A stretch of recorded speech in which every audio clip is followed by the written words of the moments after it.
when leaders are under pressure, and I guarantee you, any human will have that thought. Okay, what if I bypass this and etc. But true leadership comes when you still have the integrity even under pressure. But one is obviously you can say that personality nature, but also you can learn. You can learn through the process, learn within other people. So don't say that, oh, okay, that person is by nature doesn't have the integrity. I don't buy that. You can develop that. So really, okay, dive into that more, because so you're thinking integrity is almost like a skill set I can practice and learn. Talk more about that. That's pretty powerful. So I think when you develop that, you got to have the right environment. Meaning, so you got to have the right mentor, leaders, because you learn from them. So that's why leadership is so important. Business with a servant's heart. Welcome to the podcast. Business with a servant's heart. Listen to the podcast. We're all about to talk on life. Our guest will share his life story. We want you to success in life. We're ready and we will start shortly. We're gonna talk on life. We're gonna talk on business. You're gonna shine bright. We are gonna witness. Shout out to my sponsors, A Mind for All Seasons. Your brain is your greatest competitive edge, so why not optimize it? Just text optimize to 72000, 72000 for instant access to 6 quick videos that help you think faster, remember more, and stay focused longer. A big thanks to Epic App, the 4-step storytelling system I use every day to connect and to convert. Try it free. Email me at stever1961@gmail.com. That's stever1961@gmail.com, and I'll get you the free app. Doing Business with a Servant's Heart was just named top 6 in small business marketing. Thank you, everybody, for listening and watching. Welcome, everyone, to Doing Business with a Servant's Heart podcast. I'm your host, Steve Ramona. I'm really fired up to have you today because my guest, I spent 10 minutes, 10 minutes already in the green room talking. This guy is absolutely wonderful, energetic, but he just gets life and that servant's heart in business, which is what this is all about. Before we get started with the guest, my real grateful note of the today for you guys today and girls is thanks for spreading sunshine wherever you go. Let's spread that sunshine out. Let's be grateful and share with others. With that being said, let's bring our guest on. James, welcome to the show. Thank you so much, Steve. Today is the wonderful day at the end of 2025, and I'm on your podcast. It's even better. So thank you for having me. You're welcome. My last podcast of 2025, and guess what? We're going to end with a bang because you're going to really motivate, inspire, and educate the audience. Let's start. I don't usually start with a book, but I'm so interested in your book. Tell us about the book name, and what the mission is. Yeah, so the book title is The Leader's Soul. I published that book about 6 months ago. So I'm originally from the South, South Korea. And that was in a big journey coming to the US, and I got my PhD at Penn State and went through the industry for 25 years. And then I started my own consulting firm last year. So through that experience, I learned about leadership, life.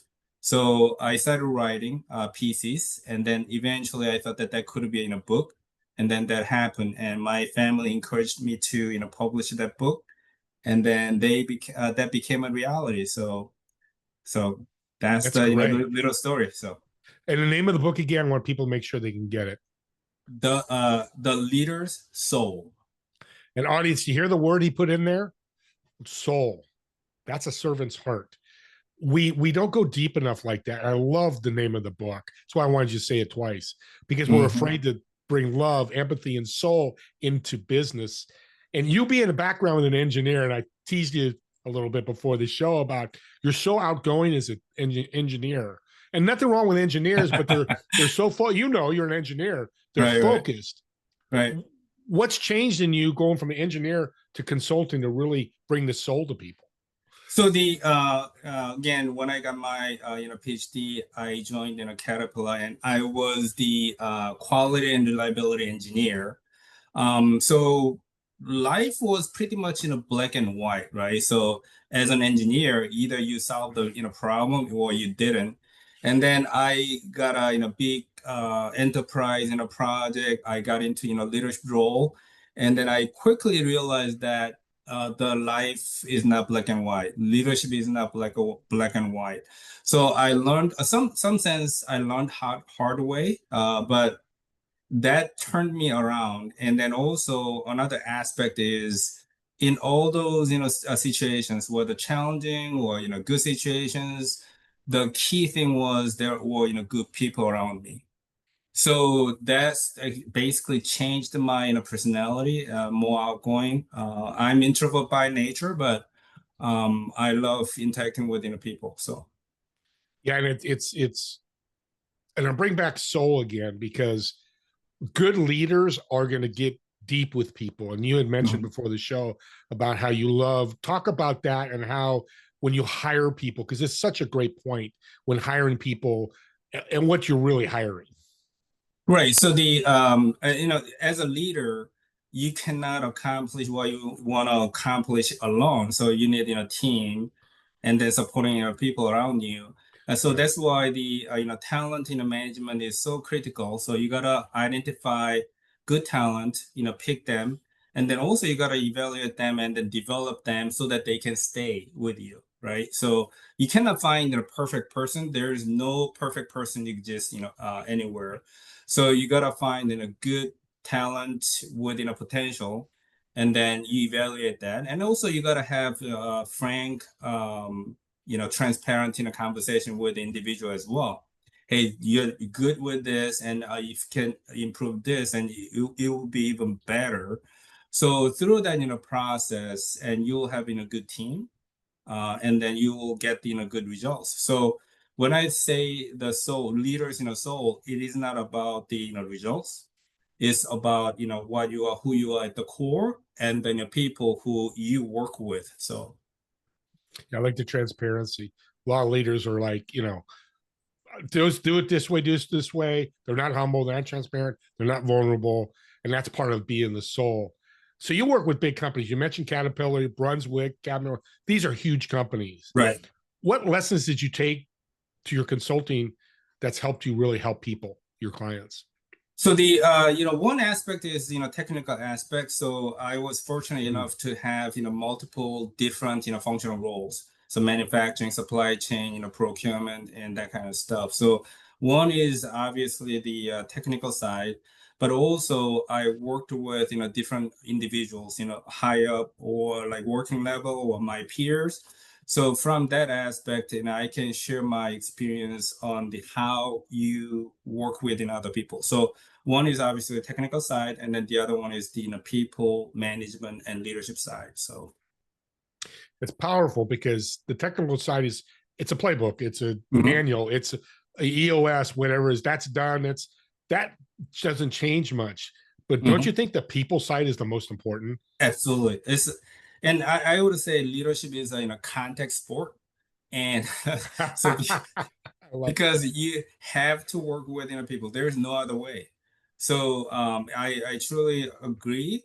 And it's technical side, everybody can do it in a sense, right? You can read the books and you can watch the video and all that stuff. But the people and leadership side, that's the hard part. So what's your thoughts on integrity when under pressure? That's a hard one. And then that's a real challenge, right? So when leaders are under pressure, and I guarantee you, any human will have that thought, okay, what if I bypass this and that, and etc. But true leadership comes when you still have the integrity, even under pressure. But one is obviously, you can say that, personality nature, but also you can learn through the process, learn within other people. So don't say that, oh, okay, that person is by nature doesn't have the integrity. I don't buy that. You can develop that. So Really? Okay. Dive into Mhm. that more because so you're thinking integrity is almost like a skill set I can Mhm. practice and learn. Talk more Mhm. about that. That's pretty powerful.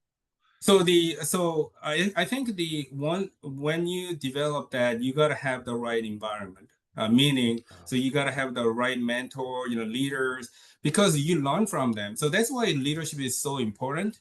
Part of the integrity is, what you do, what you say, right? So then your people see that. Your people don't see that, and they're not gonna follow you.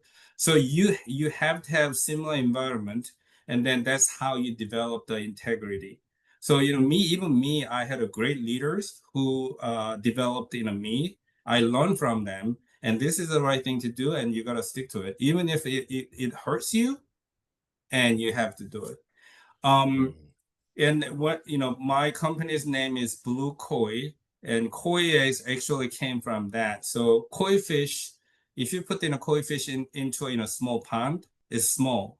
If you put the koi fish into bigger pond, it gets bigger. So point is the environment is so important.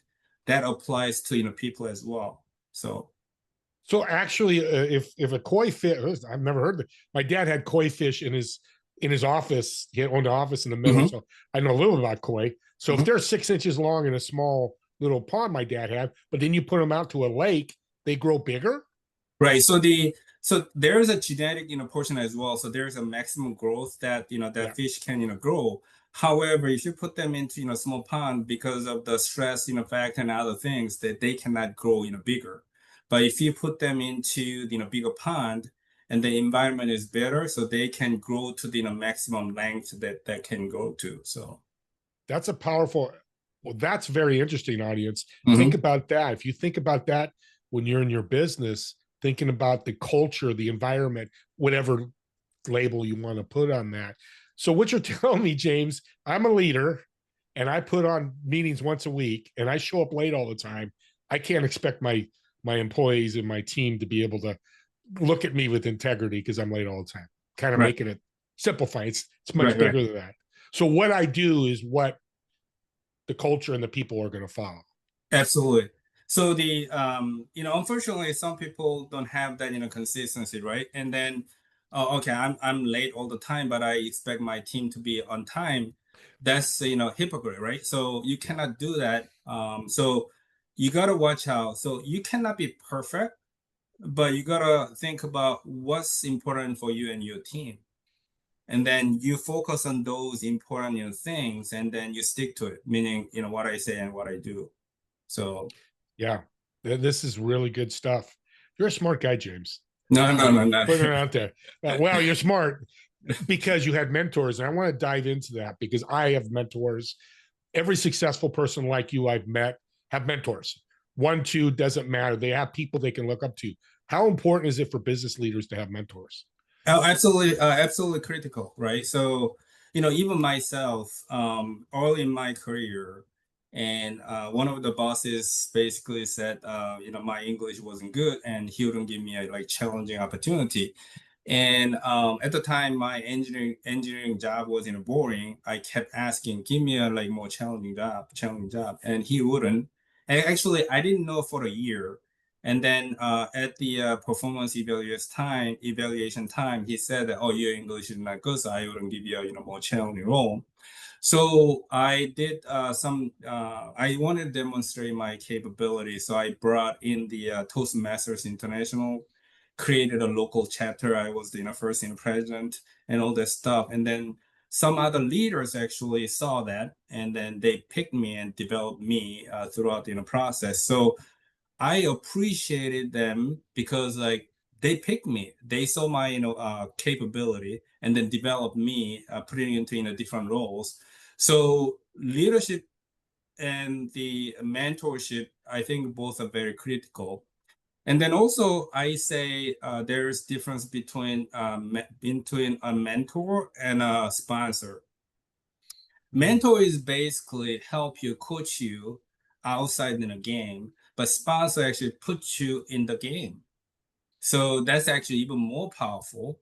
So you gotta have both, or sometimes sponsor and mentor are the same. But anyway, that's very critical for your success and development. Never heard that before. Sponsor and mentor. That's powerful. And nothing wrong with just being a mentor, audience. You're just a mentor out there. But like I say, I like to serve at nose level. Most people serve at chin level. Almost said shin level. I almost said your name. Chin level. But do a little bit more. And that's where the sponsor comes in. Hey, I'm mentoring Steve, but now I'm going to sponsor you. Here's a great company for you to work with. You're serving them more. Right. So wow. Even me, and again, I was an engineer, and then put me into the manufacturing plant manager role, and then sent me to Corinth, Mississippi, or China. And you don't do that if you didn't have the confidence in that individual. So yep, put a lot of responsibility on you. And that brings up, we talked about in the green room about the no as a servant heart. That leader told you, no, I'm not giving you more jobs because you need to learn English, and whatever he said.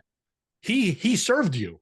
Because look what happened. You started Toastmasters, and look what he started. So audience, keep that in mind. You could say no as a servant's heart and then say yes. I'm sure he brought you back, or was able to bring you back because you took it and ran with it. By the way, on a side note, I would hire you tomorrow because you want to do more. You want more challenges, you're working for me, because that's what I love to look for in employees. But go ahead. You're absolutely right. And it's frustrating when that happened, right? But at the same time, you shouldn't see that as a barrier, and because you're bigger than that, right? And then similar thing happened a few years later. So I had corporate training role. So I went to the UK, and I had a training session, and then one of the participants gave me feedback that I've got a strong accent. So what I did, and I signed up for the language therapist class for 6 months, and then I worked on my pronunciation. So that gave me motivation to get better, and I didn't give up. So, well, the other lesson here, James, which is why I love you, I'm going to say it loudly, is you took action. Right. You were challenged, and because I think in this world these days, and you're consulting people, it's I can't do that, James.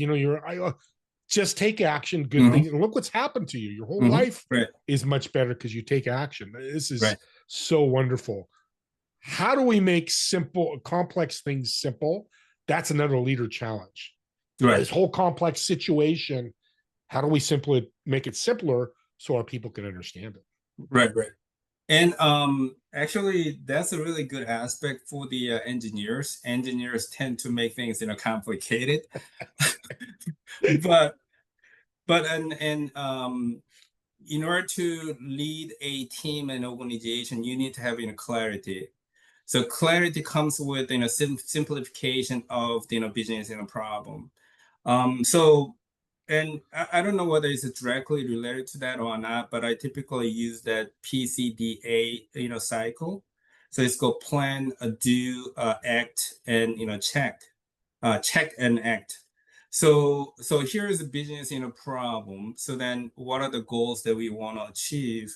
So we simplify a few goals, working together.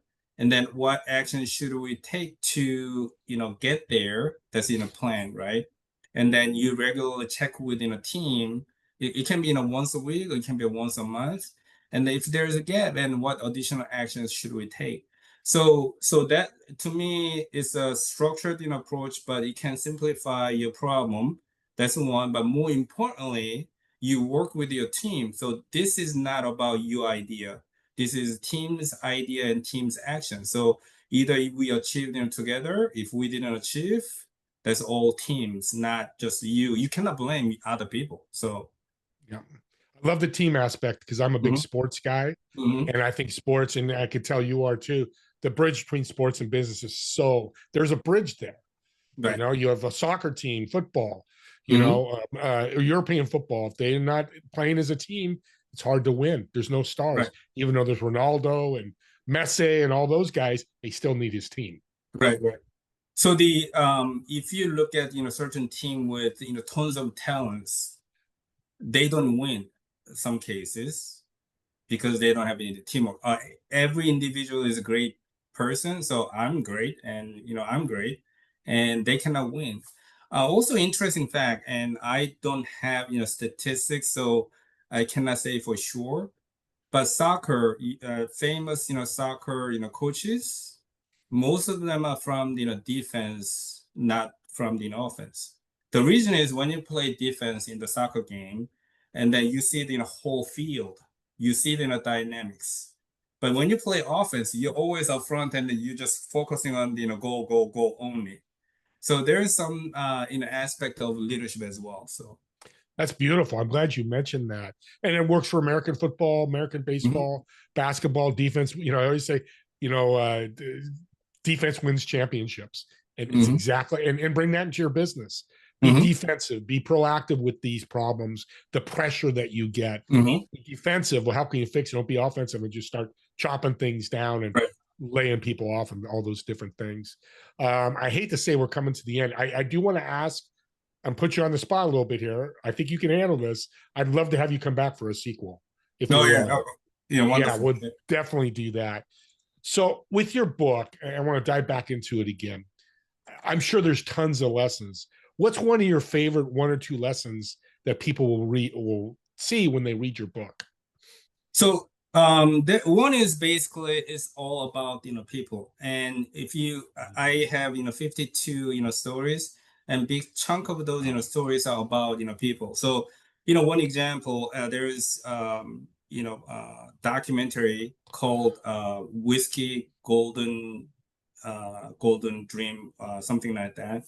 And then in that, one of the segments, basically, they asked people, what was the best dram you drank? And the answer wasn't about whiskey, expensive whiskey. It was about the like the moment when they drank whiskey with. If it was parents, it was friends, it was in front of the fireplace. So life leadership is all about people. So one key message is it's about people. And the second message is the continuous improvement. And again, nobody is perfect, and no one in your team is perfect. So it's a continuous improvement. And then third piece is work-life balance. One of the leaders that I admire a lot, he says it like striking the balance. So it moves back and forth, but you guys are always intentional about it. And then so you got to have a good personal life to have a good business life. So beautiful lessons. And one of my guests, Morris Sims, had this analogy about that personal and professional. They're seasons. Like he had to travel to New York and spend a week there. His season right there is professional. But when he came back, he said, guys, I'm not traveling for 3 weeks. I'm staying here with my, family and balancing. Because you're right, it's a moving target. It's not stagnant. It's moving all the time. I sound like an engineer a little bit. Just a little. Just a little.